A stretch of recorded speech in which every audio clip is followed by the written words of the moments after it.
real deal New England feel. I went up the rail. I might so proud to be ashamed of myself. You should be ashamed of yourself.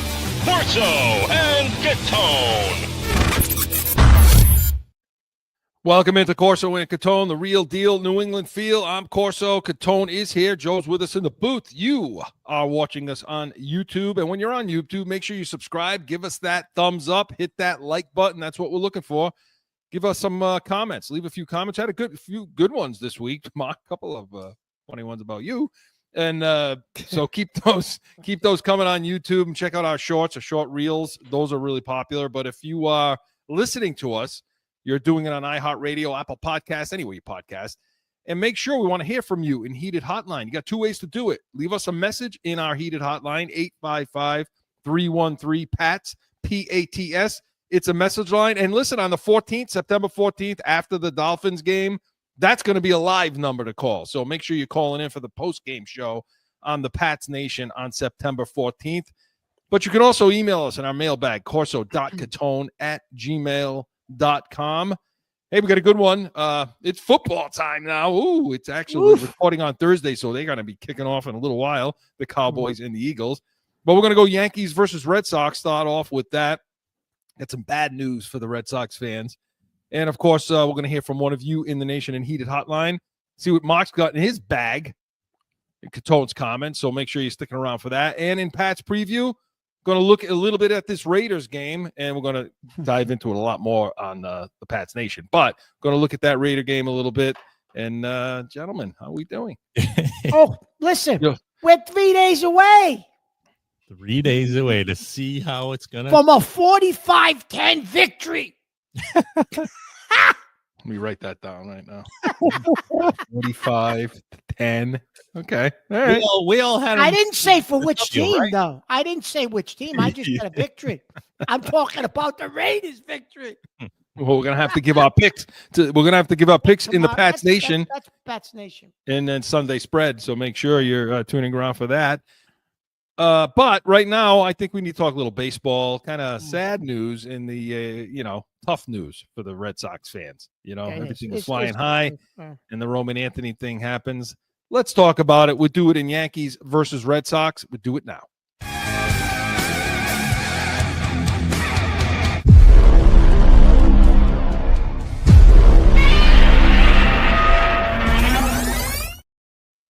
Today on the check swing, pitch before I swung and missed for a strikeout, and just pretty sudden. What's your concern level right now?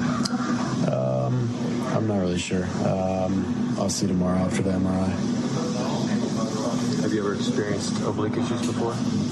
No, I have not. In terms of severity, is this different than, you got scratched for the lower back earlier in the season? Is this comparable in terms of discomfort, or is it pretty clearly separate? Yeah, this is definitely worse in terms of the way it feels. But, that's right now, and I just, again, have to reevaluate where I'm at tomorrow and see where we are when the MRI comes back.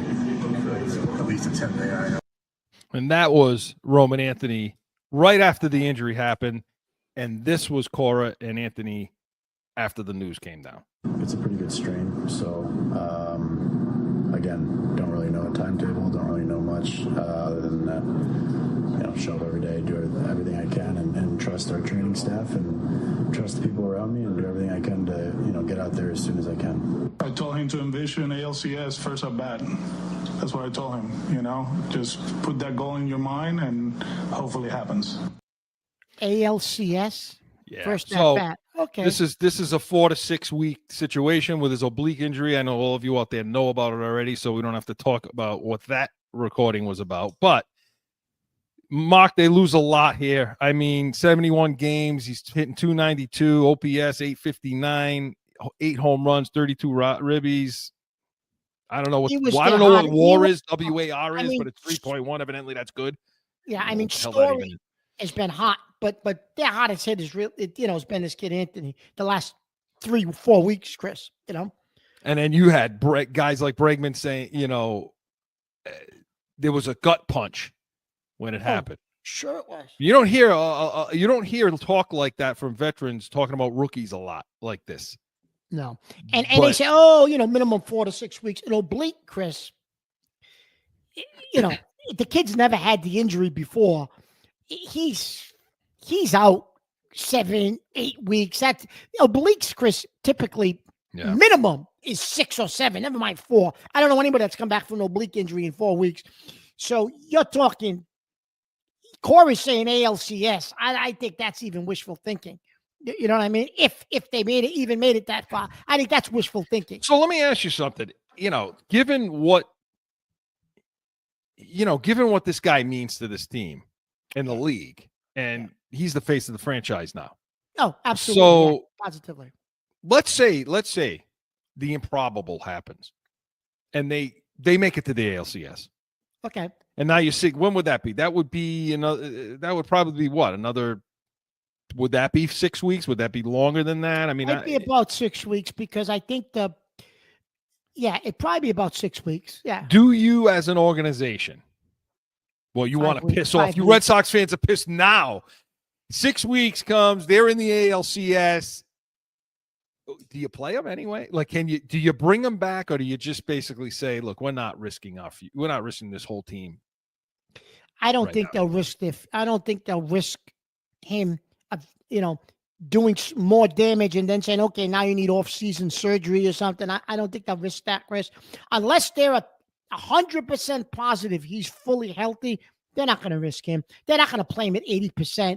They're not going to, because he's their future. The kid's 21 years old, Chris. There's no way that management. Would you? No, I would not. No. I wouldn't either. I know that pisses people off out there to hear. Oh, I know it does. But kid, he's like you said, he's the face of the franchise, Chris. He's the future of the franchise. How do you risk that? What this kind of an injury is to a hitter, let's forget the pain involved in just dealing with that kind of you can't. I mean, your torque, everything's different. And you could risk ruining the string too. So you can risk completely developing a bad twitch, hitch, something in your swing. And I haven't heard anybody talking about this part because everybody's probably right now a triage trying to absorb the bad news. Yeah. But I haven't heard really anybody talking about that question. Do you bring him back if he can and you're that far into the playoffs? Do you risk it? And I don't think I would, yeah. No, I wouldn't. And his swing, Chris, is so violent. Like he turns on the ball. Yeah, this is how the torque that he has when he turns on the ball and he hits those home runs to right field. I don't, that's I don't know about I don't think I'd risk it. So before we get to the Yankees, it's okay because this isn't the only issue that I see right now. So I'm going to ask you: Can they do anything? First of all, can they continue on the path that they are on and make the playoffs without Anthony? And then what do you see from them without him in the playoffs? And two, to me, I'm looking at Crochet as an issue right now too. I'm looking at a pitcher that's seems like he's starting to fade. I mean, this is a guy that has now had to pitch more than he's ever had before. Yeah, he's thrown a lot. He's thrown more innings than he's ever thrown before. You are right about that, Chris. And can he hold up too? Because you're seeing a little bit of it You're seeing game. A little chink in the armor there. Yeah, even Cleveland did hit him a little bit at the beginning of that game. These last few starts, Chris, he's been, people are getting to him a little bit, So, I mean, he's thrown more innings, like you said, Chris, than he's probably thrown ever. And let's face it, I mean, they got top three guys. They're getting good starting pitching, and it's great. And they get to Chapman and everything, and they got the best closer in baseball right now. But they still got a big problem getting to the eighth inning. Yeah, they do. Getting from innings 5 to 8, 6 to 8. They do. They're talking about Whitlock guys. Like, I mean, get out of here with that. No, their middle relief, Chris, is still an issue. It's still a problem. If they get to the 8th, they're okay. Their setup guys been doing well lately too. 8th and 9th, they've been better. But if you can get to the bullpen in the 6th inning, that's a problem. It's still a problem for the Red Sox. So can they win? Can this team forget the deflation of it? They'll come. Obviously these guys will bounce back mentally because you have to. But are they going to make the playoffs now? Oh, they're going to make the playoffs. They'll make the wild card, Chris. I think they have too big of a cushion unless they totally collapse. I think they're good. They're getting good starting pitching, Chris. And if that starting pitching continues, they should make the wild card now. Well, because right now they're tied up. They're tied with New York for the top wild card spot, and they're sitting looks like 5 games ahead of what would be Texas or Seattle. Well, yeah, they're 4.5 up from there, but they're like 5 games from being out of it completely. Yeah, and Seattle has been struggling as of late. They better be careful. Texas don't go by them. Texas is hot right now. The Red Sox, Chris, I'd be surprised if they don't make the wild card. Now, where do they go from there without Anthony? That's going to be a question. I think the Yankees is a favorable matchup for the Red Sox, or at least it was without Anthony. I don't know. Maybe that changes things in the Yankees' favor. If right now it looks like those two are going to play each other, it's just a matter of who's going to host. It's just who's going to be the home team. Yeah, if you're the Red Sox, you should have Devers on this team, Mark. Well, Chris, he should be on this team. But everybody you listen to says that was the best move for the locker room. Everybody's wrong. Everybody's wrong. Be where they were if they kept Devers. Bullshit. Everybody's wrong. That's bull. They had won 5. I'm so sick of listening to that. They had beaten New York 3 out of 4 games. 3 in a row. They swept them at Fenway Park. Before they traded him. Before they traded Devers. I mean, they were doing fine. I mean, I don't want to hear all that chemistry. And I think that the night they traded him, he hit a home run that day. Oh, you goddamn Red Sox fans, you just eat all the crap that the team gives you, don't you? You just eat it up with a freaking spoon, all that chemistry garbage. By the way, Chris, he's the hottest hitter in the National League. Of course he is. The last 3 weeks. I mean, he's hotter than Soto. He's hotter than all of them right now. No, I don't buy it. They should have Devers on this team, and you wouldn't be gonna. Well, put it this way: if you had Devers on this team, you probably have the lead in the division right now, or close to it. I mean, now, does this that happen with Anthony? Is this save Boone's job? You know what I mean? Well, I'm just going to say this to the Yankees. I'm going to say this to you. Because I didn't give the Yankees a chance in the playoffs against the Red Sox. Not a chance. I'm going to say this to you. So the Yankees the other night blew a game. They were up 4-1 against Houston. Yeah. Their team that that's like. But we beat them. We win the first game. But listen now. So the next game out, Warren's pitching. He gives up a home run in the 6th to Pena. Inning before, he gives up a couple of balls that were hit hard. So now Pena hits a home run, and you got the guy Alvarez up, who's like 3 for 3. And Boone gives Warren the hook. Right. Chris, he only threw 67 pitches. Right. Yeah. You got to save him. You got to save him, Mark. Here, you may think it's Chris, April. You go to a bullpen that struggled all year. You don't have any depth in the bullpen, and you go to the bullpen that early, and you blow the lead. Because the computer liked the matchup. That's why. But 67 pitches. Yeah. He was pissed because they asked him after the game about coming out, and he said, "Yeah, well, a couple of guys, I guess, hit the ball hard, and they were playing percentage." Like his answer was like, "No, I should have stayed in the game," but he didn't come out and say it. He was pissed. You could tell he was pissed. He told the company line, but I'm going to tell you something. That doesn't bode well for Boone in that locker room. He's supposedly, the players like him. He's a locker room guy, this and that. I don't know how he's playing in the locker room anymore, Chris, because Warren was obviously upset coming out of that game. So you still think this could cost? You still think this is it for him? Listen, now you go back to Williams. Like, how many times, Chris, do you go to this kid Williams? He gave 4 runs in that game. Why do you keep going back to Williams? I don't have an answer for that. I don't, because I don't understand it. I don't understand it. I don't care what happens in the playoffs. If they get this is it for him. He's got to go. I I don't. Well, they're not going to go. go to. They're not going to go to the World Series, Chris. So I don't know how you bring him back if they. They're not going to go to the World Series. I wouldn't bring Cashman back either, but I think Cashman is doing the. Much like what the Red Sox are having. Breslow do. Cashman is doing the bidding for Steinbrenner, keeping him under, thresholds and all this nonsense. So Cashman probably survives. I don't know if Boone can survive another year, Chris. You're going to bring him back again? Because like I said, I don't know if some of what he's doing right now is playing well with the players. Right. So we'll see. We'll see what happens. We'll see what happens with the Red Sox if it's so deflated that they can't. If it's Red Sox Yankees without Anthony, I'll put you on the spot. Who wins that wild card series? I still think it's the Red Sox. Okay. I still do. So right, we'll see. So stick around here because we'll have that all. But Yankees versus Red Sox was presented by the Pats Nation. Sundays, 8 a.m. Eastern. It's the first pregame show for every Patriots game. Make sure you're tuning in. Hey, and make sure you're tuning in on September 14th, week 2 of the NFL season, where the Patriots go to the Dolphins. We will be on live following that Patriots-Dolphins game as a post-game Pats Nation, the only Patriots post-game show worth watching. We will have our heated hotline, live call-ins, comments, chats, anything you bring to the table. So make sure you're sticking around for that. But when we come back, going to hear from one of you in the nation in heated hotline. No flipping. Sundays are for football. And here in New England, that means it's the Pats Nation with Corso and Catone.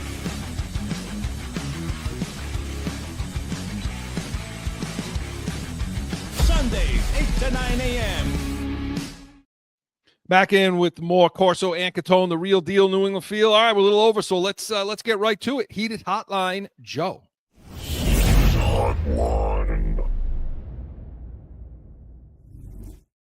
This is a beautiful heated hotline. It's a write-in, and this is from Sal from East Providence. Oh, we Sal in a little bit. Hey, Sal, don't get lazy now. You're writing it in now. You're phoning it in. Come on, let's hear the message. Go ahead. He says, okay, Corso, are you ready to say that Bill was overrated? He sucks and probably always sucked. Love the show. Oh, Sally! I love it, Sal. So I was right to criticize you, Sal. Joe, you even give him a banner at the bottom.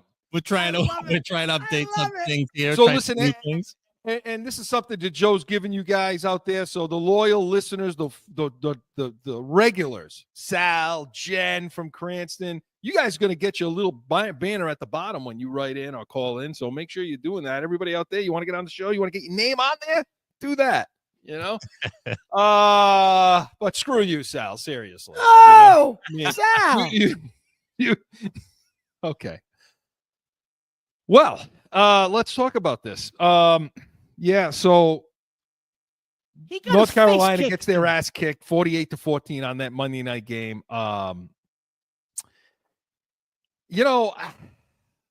Let's just hear it. You want to know what effect Bill Belichick is having on this Tar Heel community in Chapel Hill? You bring back some of the greatest of all time that have played in any sports. Leave it with Hood for the goal line, stranding and goes in, standing up. The dignitaries pleased with the way the festivities have started here for the Heels. Hoover puts it right on the money. Third down, Lopez to the outside, and it's intercepted, and it's going to be a walk-in touchdown. It's a big drive for the North Carolina defense. It's Devorian Barnes is out the gate. Touchdown TCU. Ball is loose, a scoop and a score.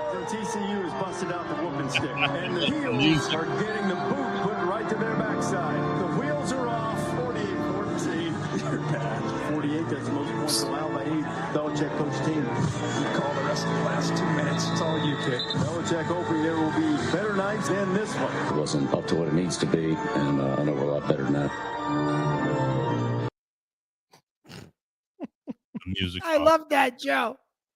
Okay. Yeah. All right, Mark. You realize TCU, Chris, laid off the pedal at the end. They could have probably scored 60.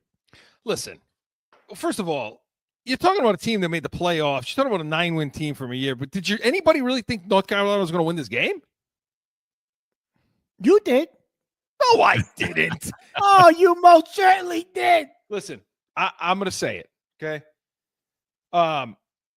They look bad, and I didn't expect North Carolina to win this game, Sal. So I'm not a person. I'll admit it when I'm wrong about stuff. And man, I didn't think North Carolina could win the game, but I thought they'd show better than that. Fundamentally, they looked just behind.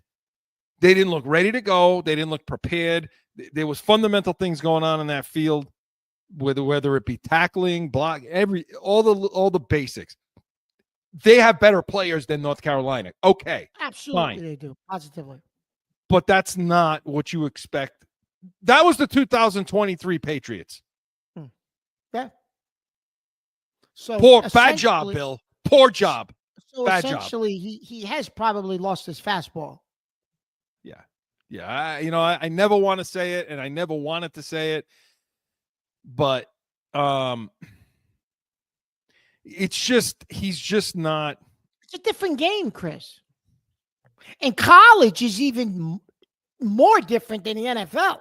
See, you and I thought, I gave some thought, credence to, okay, well, he's going to be doing things those other coaches just can't wrap their minds around and get their kids to do, which you can get mediocre players to play in schemes and situations and things. And that may still happen. I mean, listen, it's one game. I get it. I mean, it's only one game, can we give them more than one game, but it just wasn't the body language it just wasn't good. It just, the team wasn't good. They were flat. Now he's done this. Now he's banning Patriot scouts from coming to practice. He's not helping himself. He just looks like an angry, outdated, lost old man standing on the sidelines at this point. Right? It does. And listen, Chris, believe me, they turned over that roster. He doesn't have the greatest talent on that team yet. And what you bring up about X's and O's and about he would do things and maybe bring in some defensive schemes that these other coaches just don't know what to do with. But that's stretching for us. I think I'm wrong, because college game is about the talent. It is. And I'm going to point to the Ohio State game, Chris. Yeah. So Patricia threw some things at that gives more credence to the scheme works. Yes, but it also gives credence to talent. Yeah. Because, yes, Patricia threw things at Manning that confused him, I think. There was some things that you'd see NFL defenses probably do. But he's got NFL talent at every position on that team, Chris. So you can do that. Belichick's not working with NFL talent on that roster at all. So he's probably limited in what he actually can do. And it's this typical, We have a lot of work to do. We need to do a better job all the way around, coaching, playing. All three phases of the game. Just wasn't up to what it needs to be, and I know we're all better than that. So we'll need to, work on those things and show it on Saturday on a quick turnaround. But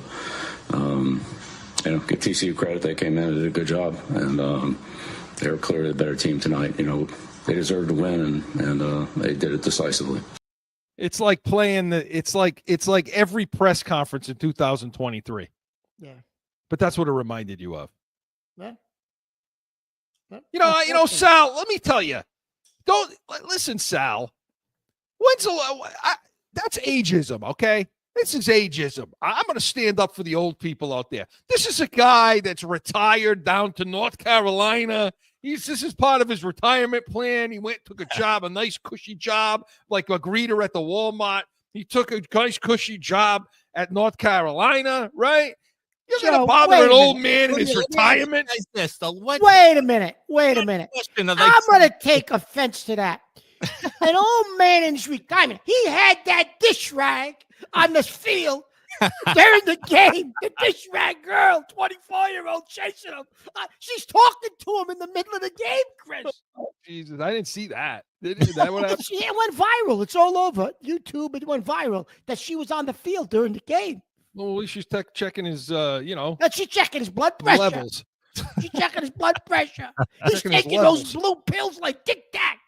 Don't bother a man in his retirement. His retirement. But what are they? Let me ask you this: though, what are they trying? What question are they trying to have answered? Is it Was Bill Belichick overrated and it wasn't him, or was it Brady only? What are they trying to answer? What question? Is Belichick overrated? But some of them, I feel like it's not just that he's overrated. It wasn't him at all. You know what I mean? I don't think any real football person subscribes to that at all. No, Joe. Who's got the statue, Joe? Exactly. Oh, but hang on. Talking about the statute now. Hang on. Step back for a second. Kraft was asked about Belichick and the statute this week, and he said, "I don't have that cut." We'll put a 3-inch statue up. He said, we'll put a 3-foot statue up. He said, "It's always been my intention that when this was done, when both of those guys were finished with their careers, that statues were going to be made and put up for both of them. So when the time comes and Bill's career is finished and he's done coaching, we'll sit down," he said, "and we'll talk about putting a statue right next to Tommy," is what he said. So the Crafts have every intention. He felt bad for him. He got slapped around the other night. 542 yards allowed. Kraft felt bad for him. Mark, they allowed 29 first downs. Oh, my God. Chris, it was telling, too, like, and hurry up, because you're taking away from Cotone's comments now. So you watched the game, obviously, right? So the quarterback that came in after the starter got hurt. Yeah, wait, that's going to be the guy that's going to play the rest of the season. You see. He was better than the starter. So what the hell were they watching in summer practice? They said the starter won the competition late. The kid they brought in is Brad Johnson's son, who obviously knows the NFL.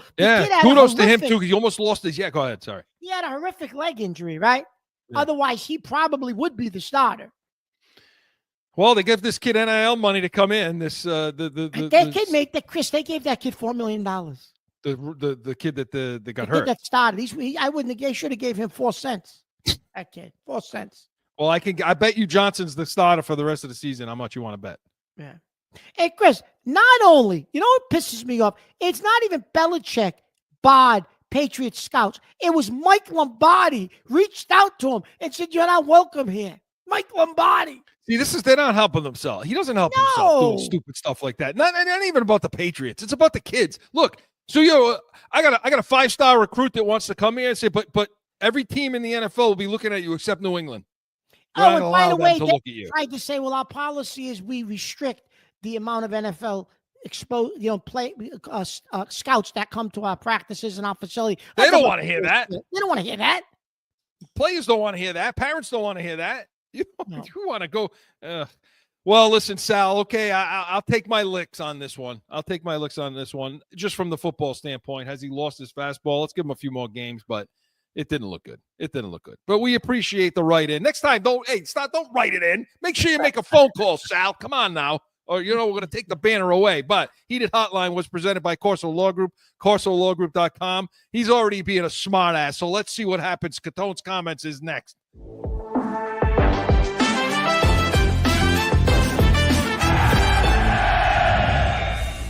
No one ever thinks they will be in need of a criminal or traffic lawyer, but things happen. Corso Law Group is Arizona's leading criminal and traffic law firm. Call or go online to CorsoLawGroup.com and talk with these expert attorneys who I know will help.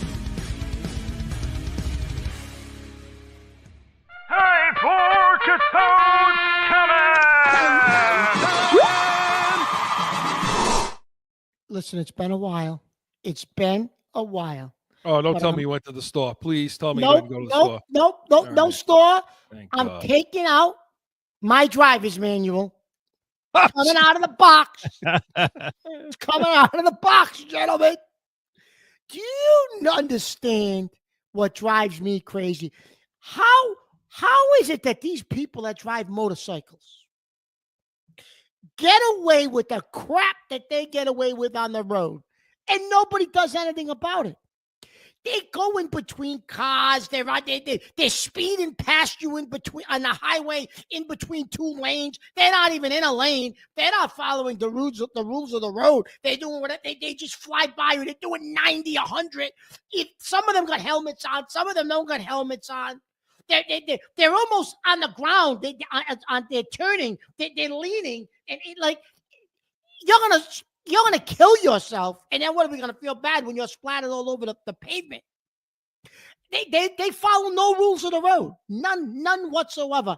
And nobody, I've never seen and maybe it's me, I've never seen, have you ever seen a motorcycle driver pulled over by the police? I've never seen it. I've never seen anybody on a motorcycle ever pulled over. And every single motorcycle driver I see disobeys the rules of the road. They don't follow them. But I really have never seen in all the years I've been driving, I've never seen anybody on a motorcycle pulled over, ever, by a cop, police officer, nothing. They don't follow rules. The other day, you can't catch them. No, yeah, you can't catch them, Chris. That's true. The other day, now, I was moving my daughter into college, and I had to go to the get something at a store. Yes, but that's not the point of the story. So I'm pulling out. Now, I'm pulling out in plenty of time. I'm turning, and these two motorcycles are coming down the street. They're nowhere near me. I turn, and they're giving me the finger because I went in front of them. What? Are you kidding me? Are you kidding me? First of all, he looked like he needed a shower and a shave. He looked like he needed to get his face shaved and get in a shower for about a half hour, this guy. But besides that, what? Are you kidding me? What? You got to follow the rules of the road, pal. Like, what do you think? They just think they own the road. Nothing infuriates me more. And I have nothing against motorcycles, but nothing infuriates me more than the motorcycle driver. Nothing. You complain about those people on bikes, Chris. These people on motorcycles are worse than the bike riders. They're worse. They're absolutely worse because they don't follow any rules of the road, nothing. And nobody ever stops them. I don't know about in Arizona, Chris, but Joe will tell you in Rhode Island, there's no rules for those people and nobody stops them. There's no rules. Are you sure that they were flipping you off because of that, or was it due to all your fine takes on this show and all the all your kindness that you spew out 2 shows a week? Okay. Which one do you think? We got 10,000 subscribers. I mean, what do I know? You know, I'm sure a few of those people want to flip you off. Yeah. Well. I got a client. Yes, you were talking about motorcycle drivers. Listen, and you know what's funny? More people share your thoughts on this than not. Okay, like motorcycle drivers are like the most hated on the road. And for some reason, Joe, you ride. For some reason, people dislike them. They don't like because motorcycles. Joe, you ride a motorcycle? I do. But do you follow the rules of the road? I do. Yeah. The majority of people on a motorcycle. He's the old guy on the road. He's the old guy on the road. No, the majority of them, Joe, don't follow the rules. It's true. That's the thing. I honestly have no stance because of that fact. There's too many of percentages that don't follow the rules. I don't necessarily I follow the rules, but I don't necessarily. I drive safely because I just want to cruise.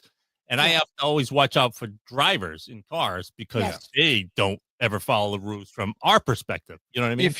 If you were here, like, you know, what you're talking about, multiply it times 1,000. You can't believe what you see with the motorcycles here. You can't believe it.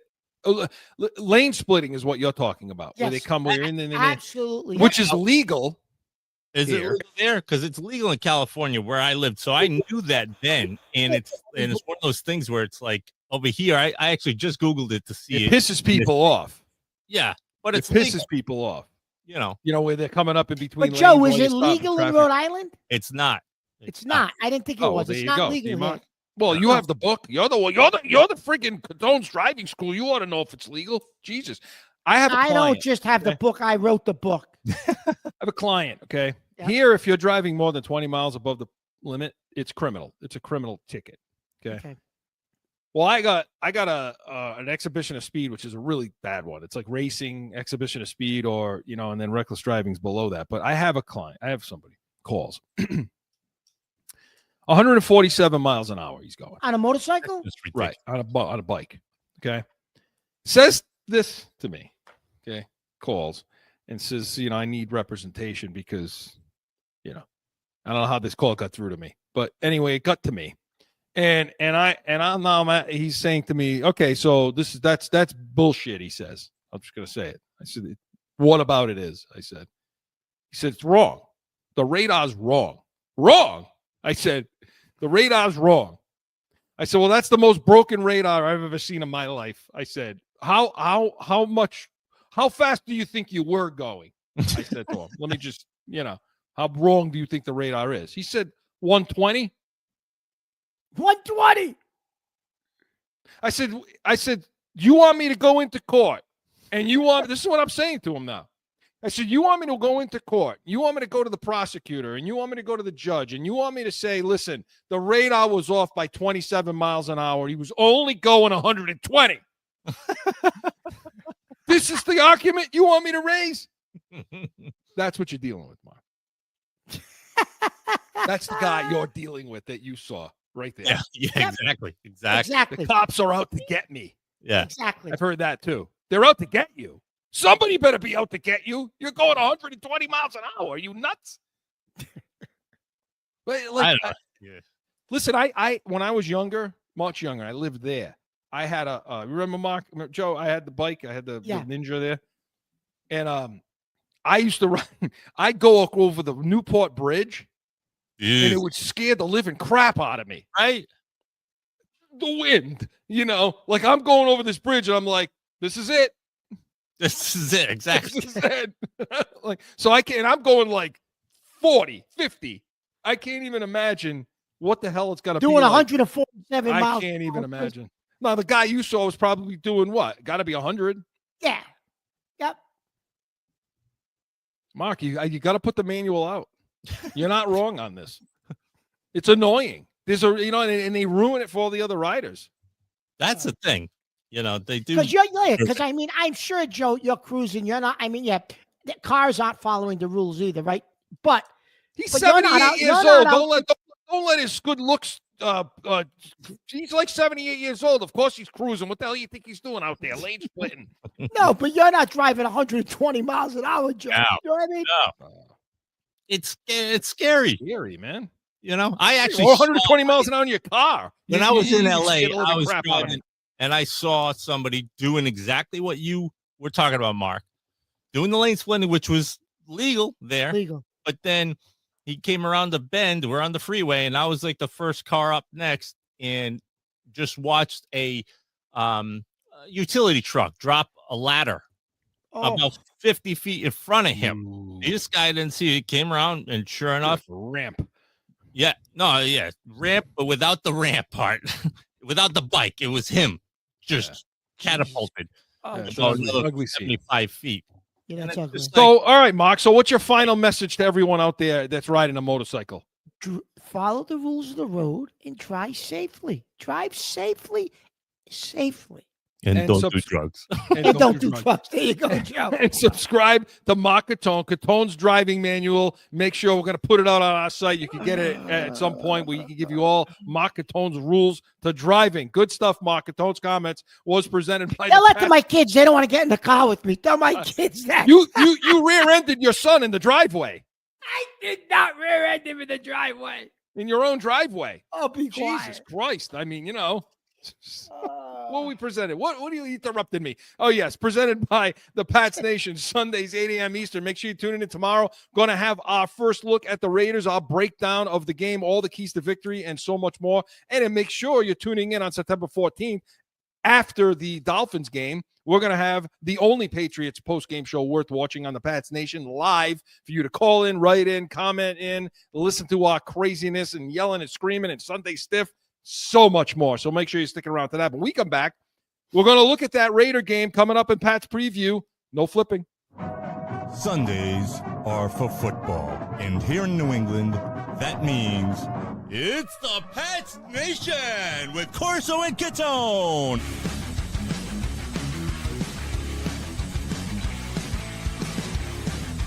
Sundays, 8 to 9 a.m. Did I mention we're having a live Patriots postgame show after the Dolphins Patriots game on September 14th, Joe? Did I mention that? You might have mentioned it once or twice today. You know, I'm sticking it in your ass too because Joe kept bothering me, torturing me. You got to mention, you got to say, you got to keep saying. Now I'm going to say it 50,000 next week too. So keep it up 50,000 times. Make sure you're tuning into that. But we need to talk about this Raiders game that they got coming up tomorrow. I mean, we're recording on Thursday, but it's Saturday for all of you out there. And they got that game coming up at 1 p.m. Eastern tomorrow kickoff. We're going to do it in Pat's preview. We're going to do it now. Pat's preview. Okay, Mark. So this is going to be an abbreviated preview of this game tomorrow on the Pats Nation. We'll go into deep dive. Because we're going to go to a lot of deep dive on this. But let's start with the offense. Okay. Let's talk a little bit about keys to victory. Is it on this guy? Ultimately, yeah, I think first off, with what Coach Carroll's done in this league, they've had some great defenses, and obviously his scheme, and obviously the one, Crosby, jumps out on tape, and they got some veteran linebackers, some guys that play hard and come up and hit you, and I think they're good at what they do. I think you're gonna know good at what they're gonna bring it every play, and I think for us, we just gotta stay ahead of the chains and try to do our best to get off to a good start. So that's, of course, Drake May and quarterback speak, obviously, all the cliches and the buzzwords and the things.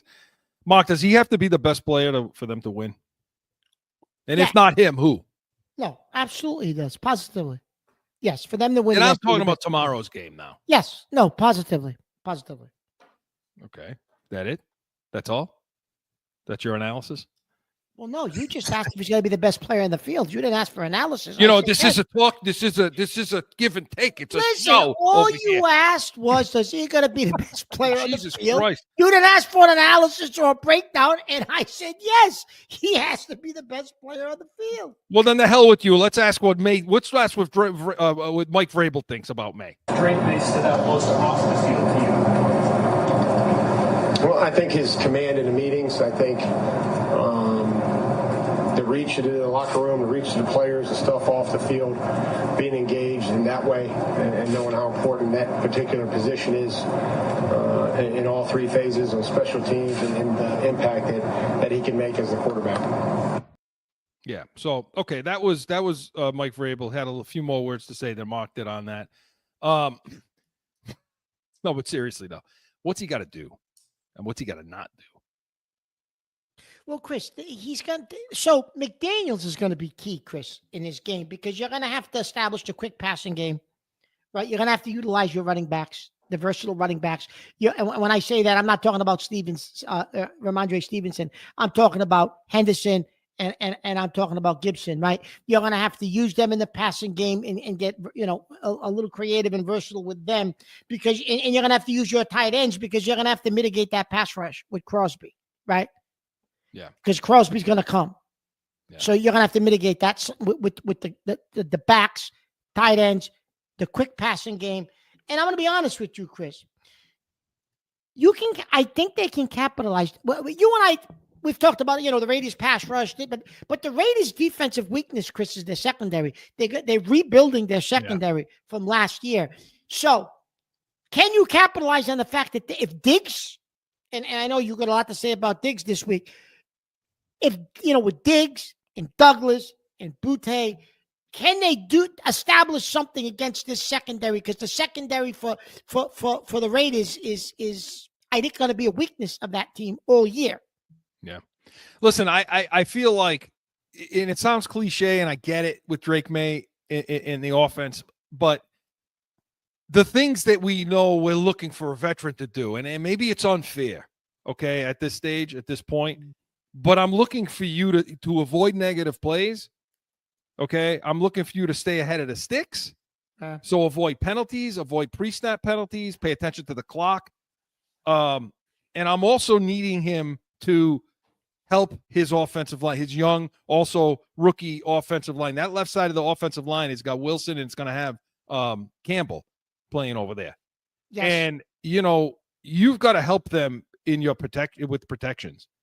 And you've got to help them with not giving up on plays. I mean, you've got to be able to walk to the line. You've got to be able to diagnose some things and be able to get yourself into a play that works for what you're seeing as a front, because there is no margin for error when you're dealing with young offensive linemen like this. So those are the things. And is it realistic? And is it right to expect that from May at this stage? Maybe, maybe not. I don't know. But hey, pal, that's the situation you're in. So you better help get protection set, because you also got some young backs behind you too. You got that Travion Henderson, who's a young back too, coming into a new system. So you better figure out how to chip. And I don't know what the Raiders are going to do. If the Raiders are going to say, hey, look, we're moving Crosby around, we're going to try to test Will Campbell. I think they're going to.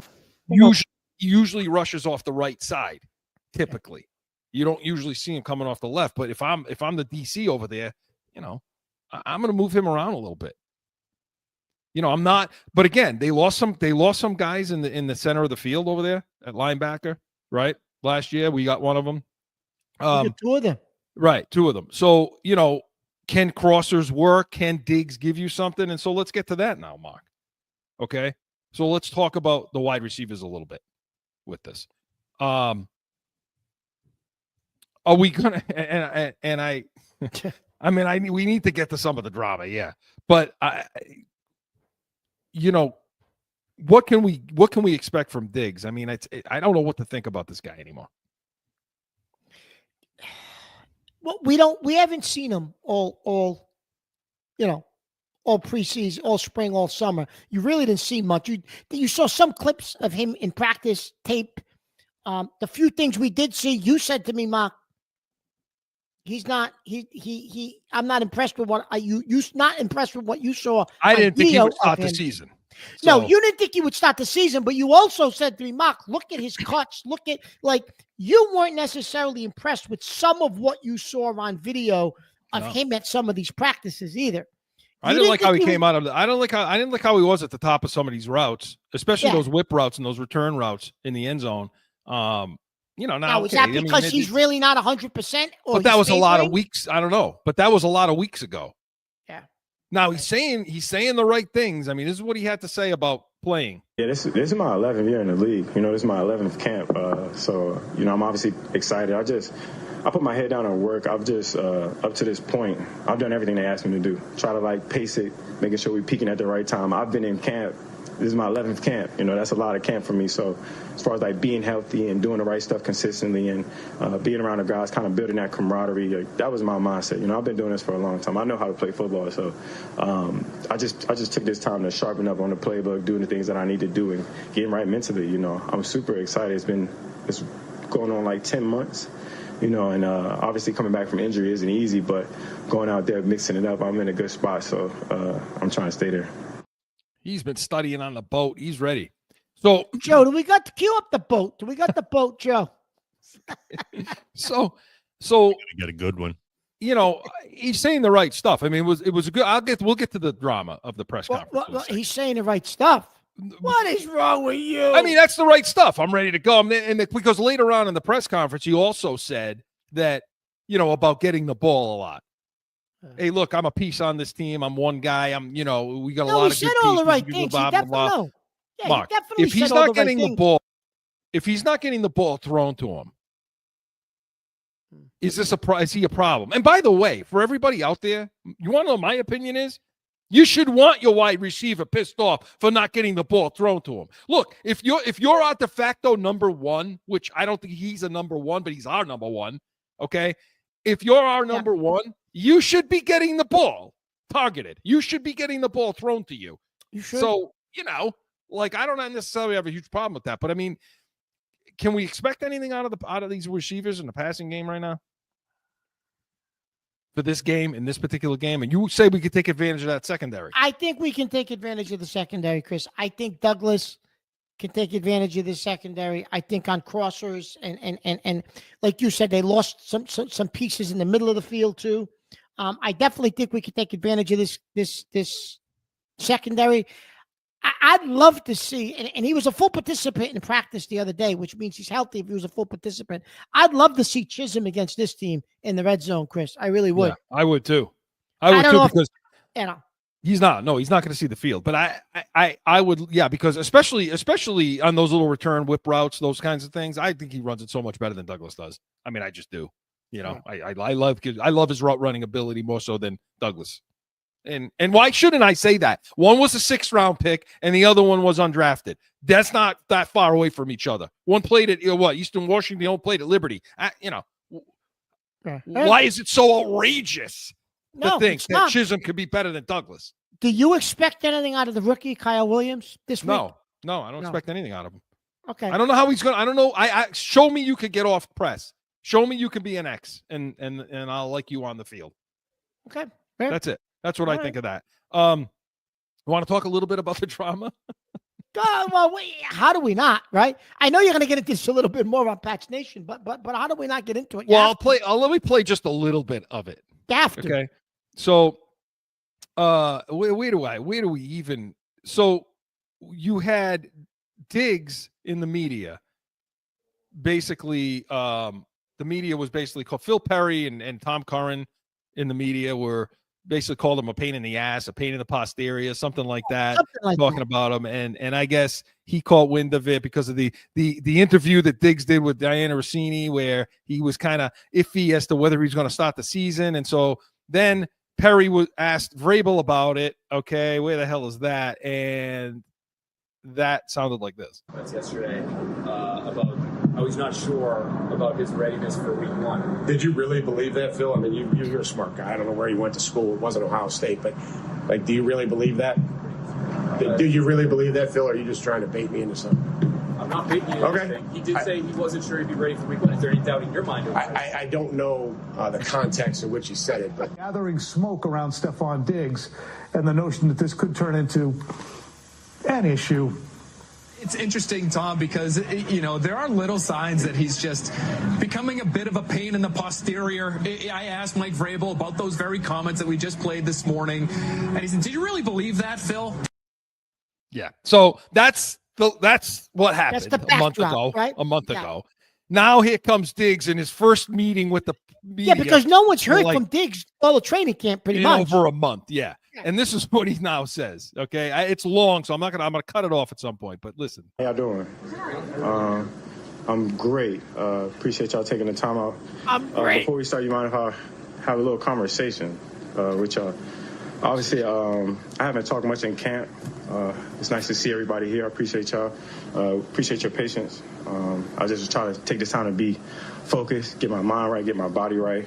Come into camp with the right mindset, physically and mentally. It's always a thing in camp. So I just needed that time. So I appreciate y'all having patience with me. But I do kind of want to address some things as far as that happened throughout camp. Obviously, I look at the media as a whole, and I kind of want to approach this thing as professional as possible. So Phil and Tom, if I don't want to mistakenly say the wrong names.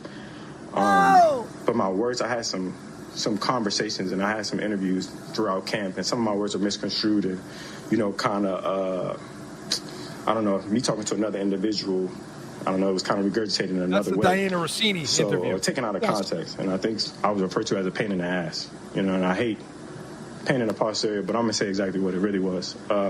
Obviously, I don't want to come across as that, and I'm going to say this. I want to be very clear. I'm an adult.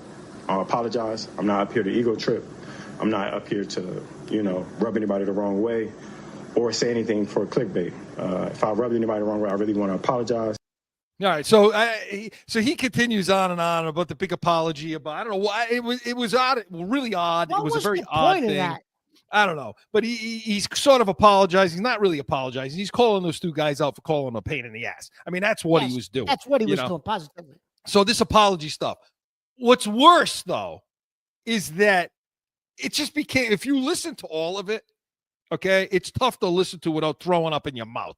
Because now you got these two clowns, okay? And by the way, I have a lot of respect for Tom Curran and Phil Perry. They work their ass off. They're doing what they do. These guys have access.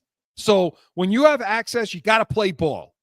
You got to play ball. And I get that. You have to play ball with these guys, and you got to play ball with the team, or else they'll cut your ass off, and they'll find someone else that looks and talks just like you to come and do the job. I mean, that's the way it works in this industry, right? So that being said, though, now these two guys are raising their hands and basically apologizing to him now. Well, we appreciate you saying that. I appreciate you saying that, and I apologize. One big ass kiss fest. Everybody pull your pants down for each other. That's what this turned into. My God, this is football. It's football. We're playing a football game. What are we talking about, Mark? Christ. Apologize. Wait, you want me to apologize for calling you a pain in the ass? You are a pain in the ass. Look at the fact that you're actually saying all this shit to us right now. The fact that you stood up here and have felt the need to have to address such a minor little comment like a pain in the posterior, that makes you a pain in the ass. It does. No, you're 100% right. What, are you kidding? So here's my question. Stefan, you know how many times I've been called a pain in the ass in my life? Please. So listen. So Diggs goes through this whole spiel. Okay, fine. Whatever. So was there a way, Chris, that Perry and Curran could have moved past this with him and not raise their hand like they were in the 4th grade? Oh, I'm sorry, Mrs. So-and-so. I shouldn't have did that. Yeah, I mean, he said they talked to each other at their locker and stuff and all that. Okay, so why don't you do it at the locker? Like, say, hey, at the end of the game, whatever. Say, hey, Stefan, listen, man. Give him dap. Say, hey, listen, man. Sorry, I'm sorry too. Maybe I misconstrued what you said. I apologize. Let's wipe the slate clean. But you're gonna do it at the press conference. You're gonna raise your hand at the press conference so he can say, oh, yeah, and say, oh, I apologize. Because everybody's talking about it. That's why. Because Quick Slant's got a boost this week. Yeah, that's why. Yeah, because, you're right. I mean, let's face it. Let's get to the bottom line of what all this is. That's why we're the real deal New England feel. The bottom line is FaceTime, airtime, speaking. Who's listening to me? I mean, that's all this stuff is. But how ridiculous is all of that? So that means he's playing then, right? I think he's playing. He's not on the injury report, so yeah. I mean, not on the injured report, and he basically made it seem like I'm looking forward to Sunday, right, Chris?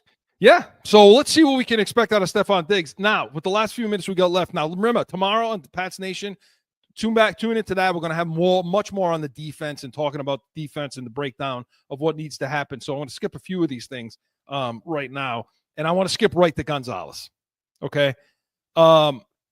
And, yeah, just let's take a listen. Well, it just hasn't gone, again, he's working hard, and whether it's, again, we could say this one injury is going to be 3 to 4 weeks. One's going to be 1 to 2. Everybody heals differently.